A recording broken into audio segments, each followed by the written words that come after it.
आपके लिए कांग्रेस की सरकार ने क्या क्या किया। आपको याद होगा कि कांग्रेस के राज में आपसे धान 2500 रुपए में खरीदा जाता था। आपको याद है? किसानों का कर्जा माफ हुआ, भूमिहीनों को सालाना 7000 रुपए मिलते थे, गोबर की खरीद होती थी, बिजली का बिल आधा किया गया था, हर परिवार को 35 किलो राशन मिलता था, चावल मिलती थी, आदिवासियों को आपको जमीन वापस मिली। कई ऐसे परिवार हैं जिनको पट्टा मिला। तेंदुपत्ता का सर्वाधिक दाम हुआ होता था और आंगनबाड़ी और मितानिन बहनों को का मानदेय बढ़ाया गया था। आपके स्वाभिमान की रक्षा की गई थी। आपको याद है ये सब बातें कि नहीं? और आज जब भाजपा की सरकार है और आपको 5 किलो चावल मिल रहा है, बेरोजगारी बढ़ती चली जा रही है और आपका बेरोजगारी भत्ता बंद किया गया है, गोबर की खरीद बंद हो गई है, जितना काम बघेल जी ने गोठानों के लिए किया था और जितना रोजगार आपको गोठानों से मिलता था वो सब बंद हो रहा है, वर्मी कंपोस्ट बंद हो रहा है, भूमिहीनों को पैसा मिलना बंद हो रहा है। तो आज आपको पूरी तरह से यह एहसास होगा कि जब कांग्रेस की सरकार थी तो आपकी क्या परिस्थिति थी और जब भाजपा की सरकार है तो आपकी क्या परिस्थिति है। तो फर्क आपको साफ साफ दिख रहा है। आज चुनाव का मौका है। मैं आपके सामने चुनाव की बातें करने आई हूं, लेकिन उससे मैं कुछ गहरी बात करना चाहती हूं। खास तौर से मेरी बहनें यहां बैठी हैं। बहनें, परिवार का सारा बोझ कौन उठाता है? जोर से बोलो। बोलो, हम उठाते हैं। आप उठाती है ना? समाज का बोझ कौन उठाता है? बच्चों की परवरिश कौन करता है? जब महंगाई होती है, जब मुश्किल होती है, तो खाना कम कौन खाता है? सबको घर में सुलाने के बाद कौन सोता है? आप ही ना। सबसे ज्यादा कठिनाइयों का सामना कौन करता है? आप करती हैं। जब महंगाई होती है, जब सिलेंडर के दाम केंद्र सरकार बढ़ाती चली जाती है, किसको सबसे ज्यादा संकट होता है? जब त्योहार आते हैं, जब इस समय की तरह जब शादियों का समय होता है, नए कपड़े खरीदने होते हैं, बच्चों के लिए, अपने लिए तोहफे खरीदने पड़ते हैं, शादी के लिए सारा सामान खरीदना पड़ता है, तो सबसे ज्यादा मुश्किल किसके लिए होती है? महतारी के लिए, बहनों के लिए, बहनी के लिए, महतारी के लिए सबसे ज्यादा मुश्किल होती है। महंगाई इनके राज में कितनी बढ़ गई, सब दाम, जितने भी दाम है उनमें आग लग गई। पेट्रोल गया 100 पार, डीजल 90 पार, सोना 73,000, चांदी 90,000, दोपहिया 1 लाख का, गैस सिलेंडर 1200 का। सबसे ज्यादा संकट किसको हुआ मेरी बहनों? आप ही को हुआ ना। और आपने देखा, जब कांग्रेस की सरकार थी तो आपकी मदद के लिए कितना काम किया गया। आपके मानदेय बढ़ाए गए, आंगनबाड़ी बहनों के, मितानिन बहनों के मानदेय बढ़ाए गए कि नहीं? मुझे याद है उस समय जब मैं छत्तीसगढ़ आई तो गोठान में जो महिलाएं काम कर रही थी, उनमें से कुछ महिलाओं ने मुझे कहा कि उनकी 60,000 से 1 लाख तक आमदनी हो गई थी।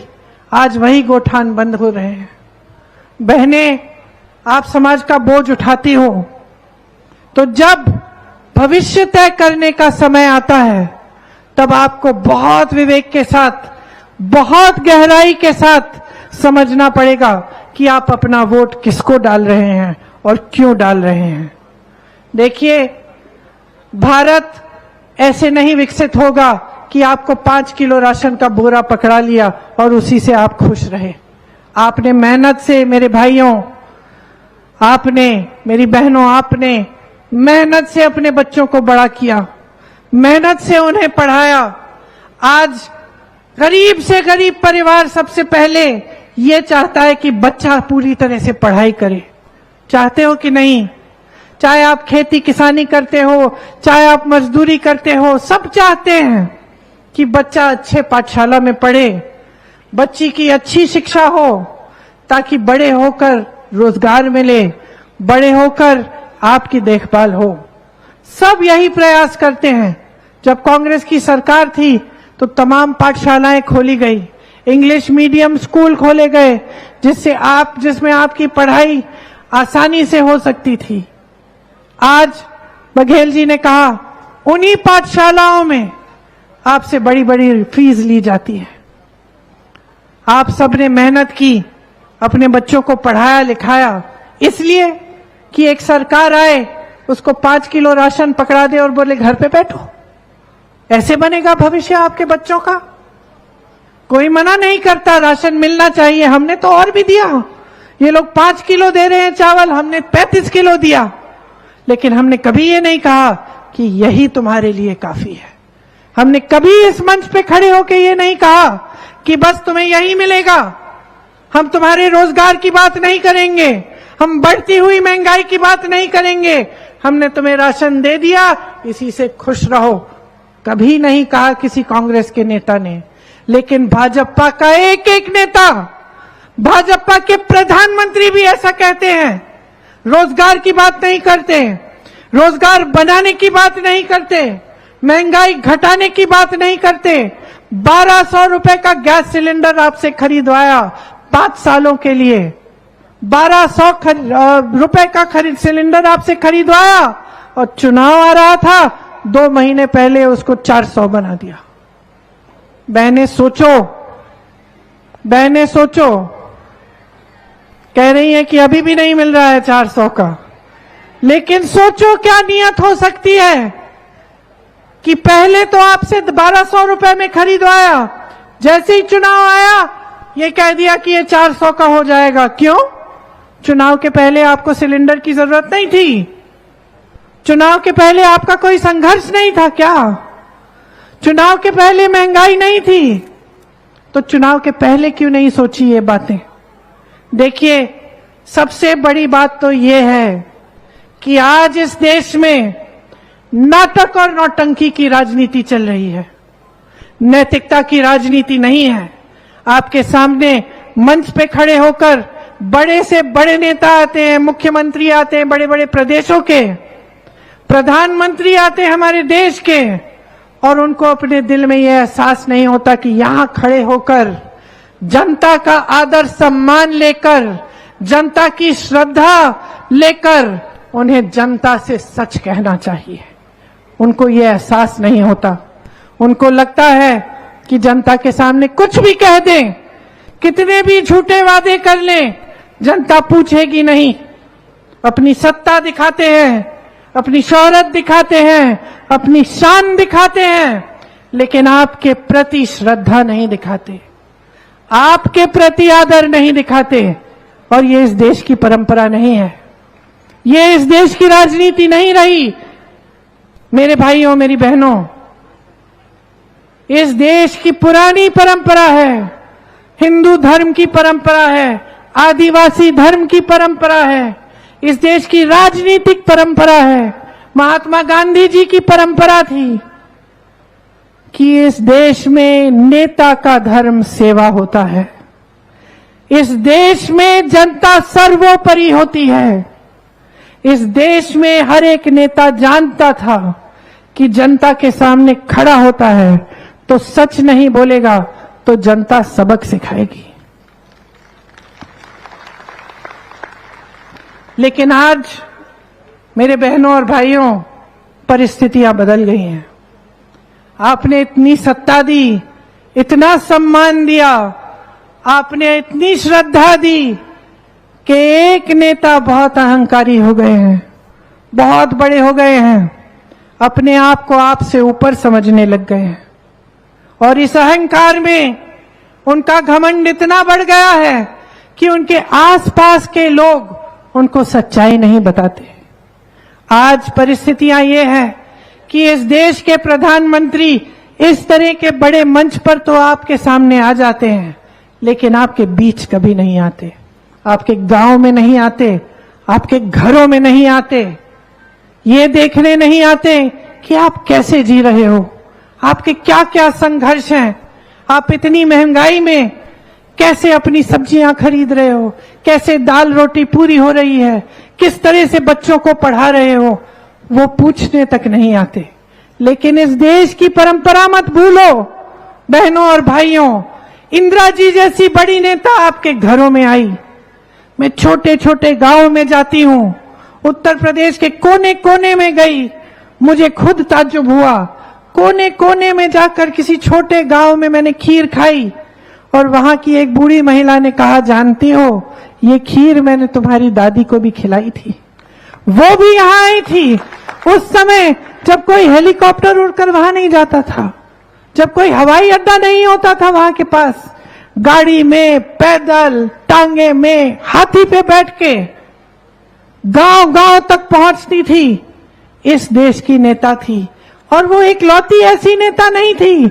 इस देश का हर नेता जानता था कि देश की जनता के प्रति श्रद्धा के बिना कोई सत्ता नहीं मिलने वाली और ये देश आगे बढ़ने नहीं वाला। लेकिन आज जैसे मैंने कहा, ये परिस्थितियां बदल गई हैं, महंगाई बढ़ रही है, प्रधानमंत्री जी को मालूम ही नहीं है। अगर मालूम होता तो आपके सामने जब आते तो क्या महंगाई की बात नहीं करते, क्या ये बात नहीं करते? ये दुनिया के जो सबसे बड़े नेता हैं, जिनकी इतनी सत्ता है कि भाजपा का एक एक नेता कहता है कि मोदी जी से बड़ा कोई दुनिया में नेता ही नहीं है, कि दुनिया के सारे राष्ट्रपति और प्रधानमंत्री मोदी जी की ओर देखते हैं, कि जब दुनिया में कोई बड़ा जंग होता है तो चुटकी बजाकर मोदी जी उस जंग को बंद कर सकते हैं। अच्छा, जंग को बंद कर सकते हैं तो अपने देश में, अपनी जनता के लिए, अपने भाई बहनों के लिए बेरोजगारी को क्यों खत्म नहीं किया? इतने बड़े नेता हैं, इतनी सत्ता है, 10 सालों से किसी ने तुम्हारी सत्ता पे उंगली नहीं उठाई, किसी ने तुमसे सवाल नहीं पूछा, सारी मीडिया तुम्हारे सामने झुक गई, पूरा देश तुम्हारे सामने झुकता है, लेकिन तुमने 10 सालों में महंगाई कम क्यों नहीं की? मेरी बहनों की मदद क्यों नहीं की? जब मेरी बहनों पर अत्याचार हो रहा था तो जिसने अत्याचार किया, जहां जहां भी किया, उसको बचाने वाला कौन था? हाथरस को देखिए, उन्नाव को देखिए, मणिपुर में देखिए क्या हुआ एक महिला के साथ, वो भी आदिवासी महिला थी। पूरे देश के सामने उसके साथ अत्याचार हुआ, मोदी जी ने क्या किया? अपना मुंह फेर लिया, आंखें मूंद ली, और जहां जहां महिलाओं के साथ अत्याचार हो रहा है, चाहे उत्तराखंड में हो, चाहे उत्तर प्रदेश में हो, चाहे हरियाणा में हो, चाहे हमारी ओलंपिक मेडलिस्ट के साथ ना हो, इस सरकार ने, नरेंद्र मोदी जी की सरकार ने अत्याचारों को बचाया है। उन्होंने उनको बचाया है जिन्होंने किसानों को अपनी जीप के पहिए के नीचे कुचला, किसानों को नहीं बचाया। उन्होंने उनके कर्ज माफ किए, 16 लाख करोड़ रुपए के कर्ज, जो बड़े बड़े उद्योगपति इनके दोस्त हैं, लेकिन किसानों के कर्ज माफ नहीं किए। जब गन्ने का बकाया था 15,000 करोड़, तब उन्होंने नए संसद के लिए 20,000 करोड़ खर्च लिए, लेकिन गन्ने का बकाया नहीं दिया उत्तर प्रदेश के किसान को। जब किसान रो रहा था, आंदोलन कर रहा था, तो प्रधानमंत्री जी अपने घर से बाहर नहीं निकले, मात्र 2 किलोमीटर 3 किलोमीटर की दूरी पर रहते हैं, बाहर नहीं निकले। 600 किसान शहीद हुए, लेकिन प्रधानमंत्री बाहर नहीं निकले उनकी बातों की सुनवाई करने के लिए। आज ये है इस देश की परिस्थिति कि आपके सामने ये हिम्मत है उनकी कि कहें कि दुनिया के सबसे बड़े नेता हैं, लेकिन इस दुनिया के सबसे बड़े नेता को ये नहीं लगता कि अपने देश, अपने देशवासियों के प्रति उनकी कोई जिम्मेदारी है। कभी हवा में उड़ते हैं, कभी समुंदर के नीचे दिखते हैं, कभी किसी देश में दिखते हैं, कभी किसी और देश में दिखते हैं, आपके घरों में नहीं दिखते, आपके गांव में नहीं दिखते, आपके हाथ नहीं पकड़ते, आपके आंसू नहीं पहुंचते। ये है हमारी प्रधानमंत्री की असलियत, ये है इस देश की सच्चाई। और अगर आज आप इस सच्चाई को नहीं पहचानेंगे तो आपने खुद सुन लिया इनके नेता क्या कह रहे हैं। आपने खुद सुन लिया, इनके नेता देश भर में घूम घूम के कह रहे हैं कि हमें 400 सीट दो, हमें फिर से 5 साल दो, हम संविधान को बदल डालेंगे। क्या मतलब है इसका? कभी सोचा है मेरी बहनों कि आपको समान अधिकार कौन देता है? कोई नेता नहीं देता बहनों, संविधान देता है। आदिवासियों को जल, जंगल, जमीन पर अधिकार कौन देता है? कोई नेता नहीं देता भाइयों और बहनों, संविधान देता है। किसानों को वोट का अधिकार कौन देता है?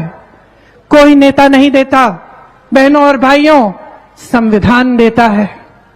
और यही संविधान है जिसके लिए इस देश के महापुरुष शहीद हुए। यही संविधान है जिसको बनाने के लिए आपके पूर्वजों ने खून और पसीना बहाया, इस जमीन को सींचा अपने खून से, इस देश को आजादी दी अपने खून से। उस संविधान को बदलेंगे? क्या जरूरत है उसे बदलने की? कभी सोचा है? क्योंकि ये प्रधानमंत्री सिर्फ सत्ता चाहते हैं। ये चाहते हैं कि पब्लिक का अधिकार, कि जनता का अधिकार कमजोर हो। ये चाहते हैं कि आपकी भागीदारी इस देश के लोकतंत्र में कमजोर हो जाए। ये चाहते हैं कि आज जो आरक्षण मिल रहे हैं ये कमजोर हो जाए। ये चाहते हैं कि दलितों, पिछड़ों, आदिवासियों को बचाने के लिए जो कानून इस देश में लागू हैं वो कमजोर हो जाएं। ये है भविष्य जो आने वाला है। इसको गहराई से समझिए बहनों और भाइयों। आपने बहुत देख लिया है, मेरे किसान भाई बैठे हैं, कितना जूझोगे?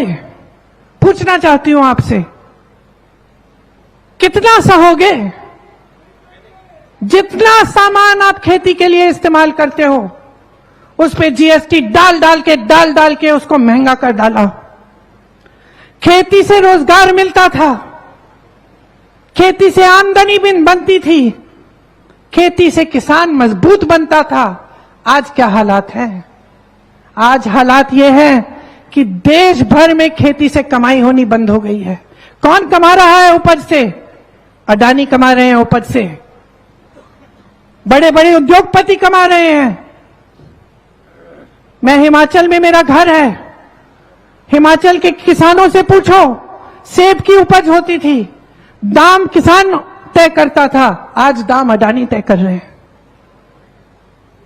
आज प्रधानमंत्री जी ने अपने बड़े बड़े उद्योगपति मित्रों को इस देश की सारी संपत्ति सौंप दी है। कोयला, सीमेंट, सड़कें, हवाई अड्डे, बंदरगाह, बड़े बड़े पीएसयू के सब्सिडरी सारे अपने बड़े बड़े उद्योगपति मित्रों को सौंप दिए।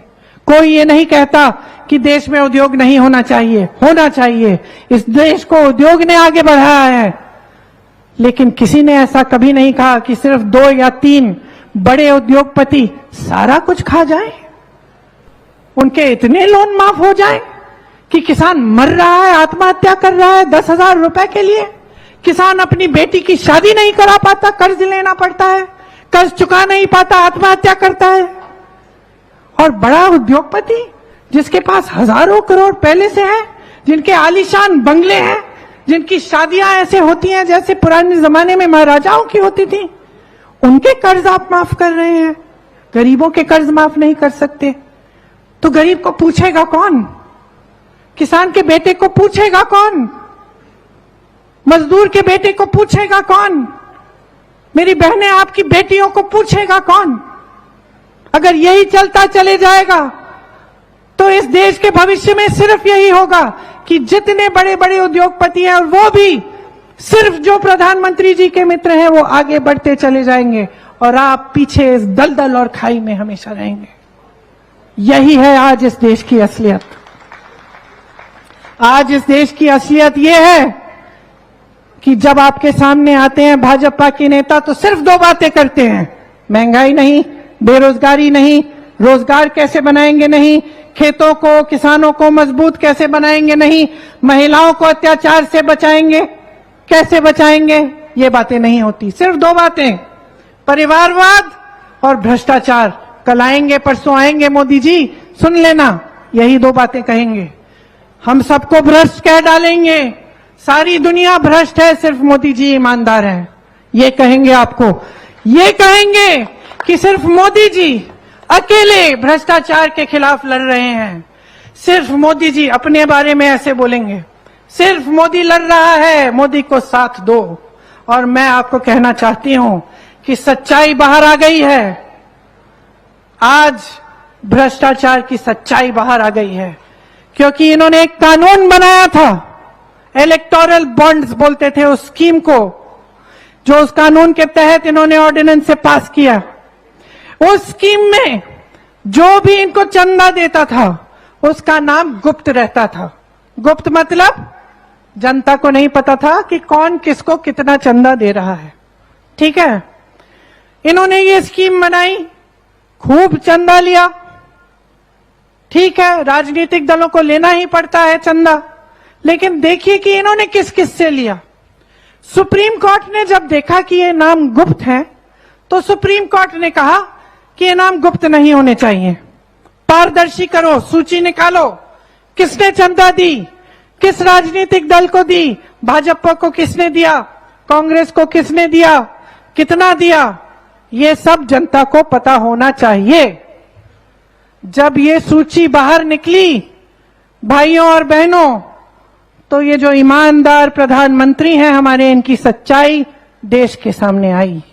पता चला कि जिस जिस पे छापा मारा था उससे चंदा लिया, चंदा लेने के बाद केस खत्म। जिस जिसको भ्रष्ट कहा था, जिस जिस पे कार्रवाई की थी, उससे चंदा लिया, चंदा लेने के बाद कार्रवाई बंद। पता चला कि ऐसी कंपनियों से चंदा लिया जिनका मुनाफा कम था, चंदा ज्यादा दे रही हैं। पता चला कि ऐसी ऐसी कंपनियों से चंदा लिया जिनसे इनको शर्म आनी चाहिए। गुजरात में एक पुल बना, वो पुल गिरा, बनाने वाले से चंदा लिया। सोच लीजिए, इनको कहते हैं कि प्रधानमंत्री ईमानदार हैं, ये सबको भ्रष्ट कहते हैं। इन्होंने ये औजार निकाल लिया है सारे विपक्ष को भ्रष्ट कहने का। यहां आपने देखा, दिन रात भूपेश बघेल जी ने आपके लिए काम किया, मैंने देखा है अपने आंखों से। क्या झेला है इन्होंने आपके लिए, आपकी सेवा के लिए, ये शायद आप पूरी तरह से नहीं जानते। इन पे कितने केस डाले गए, इनके कितने लोग गिरफ्तार किए गए, इनको कितना सताया गया, इनके पूरे परिवार को सताया गया। जो बीमार था, जो बुजुर्ग था, जो नौजवान था, सबको सामने बुलाया, छापा मारा, पूछताछ की। हर रोज कोई नया इल्जाम, हर रोज कोई नया आरोप, ये कहकर कि भ्रष्ट है, भ्रष्ट है, भ्रष्ट है। और कह कौन रहा था, कह कौन रहा था? कह वो रहे थे जिस पार्टी के नेता इलेक्टोरल बॉन्ड्स की स्कीम लाए, कह वो रहे थे जो आज सबसे भ्रष्ट साबित हुए हैं। और इतने भ्रष्ट हैं भाइयों और बहनों कि आरोप लगाते हैं। कल मैं बता देती हूं, अगर बघेल जी ने कह दिया ना कि मैं बीजेपी में जा रहा हूं, तो कह देंगे कि ये सबसे ईमानदार इंसान है। क्योंकि जो उनके पास जाता है, किसी भी पार्टी का नेता हो, तो सिलसिला आप देख लीजिए, क्रोनोलॉजी कहते हैं ना ये लोग, क्रोनोलॉजी। मैं बता रही हूं क्या क्रोनोलॉजी होती है। वो देखते हैं कि एक नेता अच्छा काम कर रहा है, किसी दूसरी दल पार्टी में है, विपक्ष में है, देखते हैं कि ये सक्षम नेता है, उस पे आरोप डालते हैं, आरोप डालते हैं, कहते हैं भ्रष्ट है, केस डालते हैं, छापे मारते हैं, तंग करते हैं पूरे परिवार को, उनको दबाव डालते हैं कि तुम बीजेपी में शामिल हो जाओ, भाजपा में। वो बेचारा दबाव में आ जाता है, शामिल हो जाता है। जैसे ही शामिल हो जाता है, सारे केस खत्म, धुल जाता है, पाक हो जाता है। और वही परिवारवाद की बातें, कहते हैं कि हम सिर्फ अपने परिवारों को देखते हैं। अच्छा, तो जितने भी बेटे बेटियां, चाची चाचियां जो भी हैं राजनीतिक परिवारों के, जो भी इनकी पार्टी में शामिल होना चाहता है, वो खोल ऐसे हाथ खोल के उनका इंतजार करते हैं, बुलाते हैं उनको, आइए। आज मैं दावे के साथ कह सकती हूं कि कांग्रेस में हो ना हो, लेकिन सबसे ज्यादा परिवारों के बेटे बेटियां, रिश्तेदार आज भाजपा में है। सच्चाई ये है बहनों और भाइयों, सच्चाई ये है कि अगर आप इस देश की राजनीति को बदलेंगे नहीं, आप आज ये नहीं समझेंगे कि जो नेता आपके सामने आता है वो आपकी समस्याओं को सुलझाने की बात करे, अगर आप मजबूर नहीं करोगे नेताओं को, अगर आप राजनीतिक दलों को मजबूर नहीं करोगे कि आपकी बातों पे चुनाव लड़ा जाए, कि आपके मसलों पे चुनाव लड़ा जाए, तब आपका भविष्य उज्जवल नहीं हो सकता। इसीलिए मैं आपको कहना चाहती हूं कि कांग्रेस पार्टी कुछ गारंटी लाई है इस चुनाव में। हर गरीब बहन को, जो सबसे बड़ी गरीब महिला है एक परिवार में, उसको सालाना 1 लाख रुपए की स्कीम हम लाएंगे। 25 लाख तक स्वास्थ्य के लिए आपका इंतजाम होगा, आपका इलाज होगा। 25 लाख रुपए तक मुफ्त में होगा। सरकारी नौकरियों में 50% मतलब आधी नौकरियां महिलाओं को जाएंगी। आशा, आंगनवाड़ी और मितानिन बहनों का मानदेय, केंद्र में मानदेय का एक हिस्सा होता है केंद्र का, उसको बढ़ाया जाएगा। बेरोजगारी को खत्म करने के लिए कांग्रेस छोटे और मध्यम कारोबारों को मजबूत बनाएगी, खेती किसानी को मजबूत बनाएगी। जो 30 लाख आज रोजगार केंद्र सरकार में खाली हैं, उनको कांग्रेस भरवाएगी। इसकी हम गारंटी देते हैं आपको। ये जो अग्निवीर का प्रोग्राम है, जिसमें आप सेना में मात्र 5 सालों के लिए जा सकते हैं, उसके बाद आपका क्या होगा किसी को नहीं मालूम, इसको हम रद्द करेंगे। 5,000 करोड़ रुपए का फंड बनाएंगे, जिससे नौजवान जब अपना छोटा छोटा कारोबार शुरू करना चाहता है, उसकी मदद हो। स्नातक पास बच्चों को 1 लाख रुपए सालाना मिलेगा जब तक उनको नौकरी नहीं मिलेगी। और एक अप्रेंटिसशिप का प्रोग्राम बनाएंगे, जिससे जब आप पास होते हो उसके बाद आपको 1 साल के लिए एक नौकरी मिलेगी, जहां से आपको आमदनी मिल पाए, जब तक आपको कोई और नौकरी ना मिल पाए। शिक्षा का लोन माफ होगा और शहरों में न्यूनतम रोजगार की गारंटी आपको मिलेगी। मेरे किसान भाइयों के लिए एमएसपी एक कानून बनेगा। और जो आपकी यहाँ की उपज है, आप जानते हैं कि जब हमारी प्रदेश सरकार थी तो उसके लिए भी हमने एमएसपी लाने का प्रयास किया, और हम कहते थे अगर फिर से सरकार आएगी तो आपके वन उपजों पर भी एमएसपी हम लागू करेंगे। तो एमएसपी को कानून बनाएंगे, और जब आपके फसल का नुकसान होता है तो 30 दिनों के अंदर उसका भुगतान आपको पूरा मिलेगा। खेती के सारे सामानों पर जीएसटी खत्म होगी। इसका मतलब है कि आप किसानों की जो महंगाई है, जिसका सामना किसान कर रहा है, वो घटेगी। भूमिहीनों को जमीन दी जाएगी और न्यूनतम मजदूरी को 400 रुपए तक न्यूनतम आपको मजदूरी मिलेगी। देखिए, हम चाहते हैं कि हमारे आदिवासी भाई बहन, हमारे दलित भाई बहन और भी मजबूत बने। इसके लिए एससी एसटी सब प्लान हम लागू करना चाहते हैं। विशेष बजट जारी करना चाहते हैं सिर्फ आदिवासियों और दलित बहन भाइयों के लिए। वन अधिकार का जो कानून है, उसमें जो पट्टे मिलते थे, उन पट्टों का जो फैसला है वो हम 1 साल के अंदर अंदर करके आपको दिखाएंगे। जहां आदिवासियों की जनसंख्या ज्यादा है, वहां उन क्षेत्र को हम अनुसूचित क्षेत्र घोषित करेंगे। देखिए, ये सब काम हम आपके लिए करना चाहते हैं। जैसे मैंने कहा, 2 बड़े मसले हैं आपके सामने। एक कि भारतीय राजनीति आपके लिए, आपकी सेवा के लिए और आपके समस्याओं को सुलझाने के लिए ही हो।